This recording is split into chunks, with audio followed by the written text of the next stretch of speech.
Welcome to CrimeBot Chronicles, where the truth hides in shadows and every mystery has its echo. If you're fascinated by true crime, urban legends, and unsolved enigmas, hit that subscribe button now, because what you're about to hear may change how you see the world. February 19, 2013. The rancid scent of decay clings to the morning air as maintenance worker Santiago Lopez scales the narrow stairwell of the Cecil Hotel in downtown Los Angeles. His boots thud against the metal rooftop. Something's wrong. The water tank hatches ajar. He peers inside, then stumbles backward in horror. A pale, lifeless body floats face up in the cold, murky water. Naked. Her black hair fans out like ink in the reservoir. Her name is Elisa Lam. The image of her elevator footage had already burned itself into the public consciousness weeks earlier. A young woman acting erratically, as if fleeing something unseen, pressing buttons at random, stepping in and out of the elevator, hiding in a corner. Then, vanishing. It began innocuously. Elisa Lam, 21, had checked into the Cecil Hotel on January 26, 2013. A Canadian student from Vancouver, she was traveling alone, updating a blog called Ether Fields. Her posts were dreamy, melancholic, reflections of a young woman trying to find her place in the world. She arrived in Los Angeles as part of a solo West Coast tour. The Cecil, with its cheap rates and central location, was an unfortunate but convenient choice. Staff described her as friendly but quiet. Other guests? Some reported odd behavior.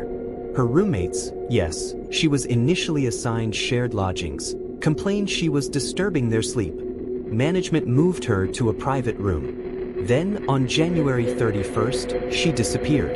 The LAPD released surveillance footage from the hotel's elevator on February 14th. For minutes of eerie silence and erratic behavior, the public watched, transfixed. Some said she was clearly mentally ill.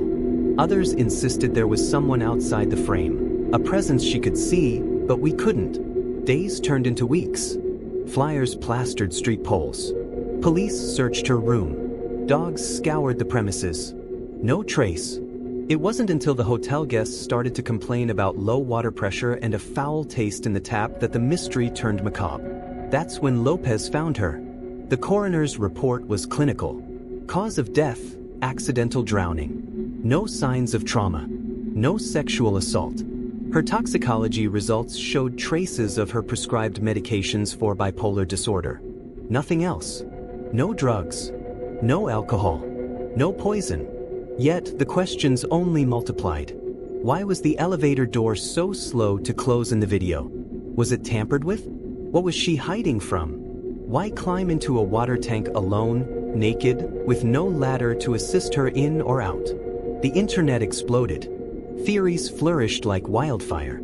Some said she was murdered, that the elevator footage was edited to obscure someone else's presence, that someone was following her, and the Cecil, a hotel with a dark history of suicides, overdoses, and serial killers, was complicit, that her body was placed in the tank to destroy evidence. Others turned to the supernatural. The elevator game, an urban legend from Korea, supposedly a portal to another world. Elisa's erratic behavior? Proof she'd crossed dimensions. That she saw something, someone, not of this world. Her gestures in the video, some claimed, resembled those of someone trying to speak with a spirit. Reddit threads sprawled.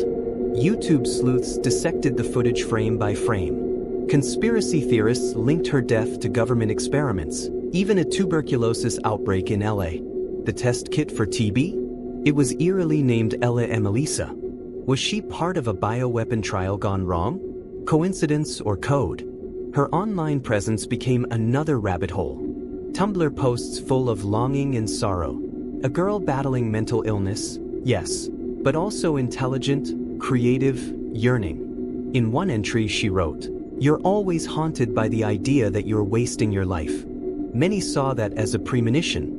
In fact, Elisa had been diagnosed with bipolar disorder and depression and was prescribed 4 medications: Wellbutrin, Lamictal, Seroquel, and Effexor. Experts say that failure to take these drugs consistently can lead to hallucinations, paranoia, and manic episodes. But why would she have stopped taking them? Her posts suggest she was trying to manage her condition, not surrender to it. Was it simple forgetfulness, or something more? Investigators, meanwhile, were combing facts. The hotel rooftop was locked and alarmed, but Lopez had a master key. Could someone else have had access? No fingerprints, no signs of struggle. And yet, the question persisted: how did she get in the tank? And why wasn't she found sooner? The autopsy report raised eyebrows, too. It was delayed, first labeled inconclusive, and there was sand found in her rectum. Minor, but unexplained. Some claimed it pointed to foul play. Others said it was irrelevant. Then there was the issue of the tank itself. It was nearly impossible to access without assistance. Guests and staff alike expressed doubt that Elisa could have lifted the heavy metal lid on her own, or that she could have climbed in without a ladder. Yet no one else was caught on camera entering the rooftop. The hotel's history was no help. Richard Ramirez, the Night Stalker, had stayed here. So had Austrian serial killer Jack Unterweger. The place was a revolving door of the damned. A structure marinated in tragedy and decay. Built in 1924, the Cecil was once a symbol of opulence, now a haven for transients, addicts, and lost souls. It all fed the myth. Even Netflix picked it up, turning the tragedy into a true crime spectacle. But in the noise, one truth remained buried.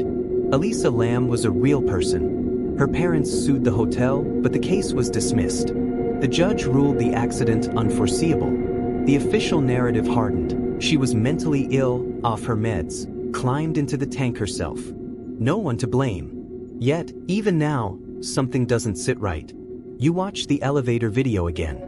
Her fingers wave strangely, like she's speaking to something we can't see. Her eyes widen in fear. The door refuses to shut. Maybe it's just a glitch. Maybe the truth is exactly what the coroner said. But maybe there were other reports. Unofficial ones. A security guard later claimed he saw someone matching Elisa's description on a higher floor around midnight, talking to herself in a hallway. He was never called to testify. A woman staying a floor below Elisa's room reported hearing a loud thud in the night and then water dripping for hours. She assumed it was pipes. Now she's not so sure. Digital forensics experts pored over the elevator video and discovered frames missing, approximately 53 seconds. Whether it was a glitch or deliberate tampering, no one could confirm. And then there's the location of her phone. It was never recovered. Yet, her Tumblr account remained active for weeks. Posts continued to appear, scheduled or otherwise. But the timing raised eyebrows. Had someone accessed it? An anonymous user claimed to have encountered Elisa days before her death. In a downtown bookstore, she reportedly rambled about being followed. She was trying to avoid a man in a gray hoodie. She never named him. Was he real? We also have to consider the psychological factor. Dr. Ellen Reeves, a forensic psychiatrist, analyzed Elisa's behavior in the elevator and proposed a mixed state, a condition where manic and depressive symptoms coexist. It's a dangerous time, she said. Impulsivity skyrockets. Reality can warp. The individual can be driven by delusions or internal fears that override rational decision-making. But Dr. Reeves also stressed this. Even in extreme cases, people don't usually climb into sealed water tanks. Something had to push her there, be it fear, hallucination, or someone else. The Cecil Hotel still stands, rebranded but haunted by its past. Urban explorers whisper of Elisa's ghost, her presence lingering in the halls, by the elevator, on the rooftop. There are still internet communities dedicated to solving her case. Amateur detectives hunt for overlooked clues. They cross-reference timelines, zoom in on reflections. They speak her name like a riddle waiting to be answered. She left behind no final words, just questions, water, and shadows. Was it psychosis? A lapse in judgment? Or did the Cecil take another soul? We may never know. But in the age of viral mysteries, Elisa Lam remains one of the most unforgettable. A symbol of how quickly fact, fear, and fiction can blur. She wanted to be seen, heard. No. Now, the world will never forget her. But it may never understand her either. And maybe that's the point. Some stories don't end with answers, just echoes. Thank you for joining us on this chilling journey into the unknown. If you want more stories like this, real crimes, deep mysteries, and haunting investigations, subscribe to CrimeBot Chronicles and never miss a case. Until next time, stay curious and stay safe.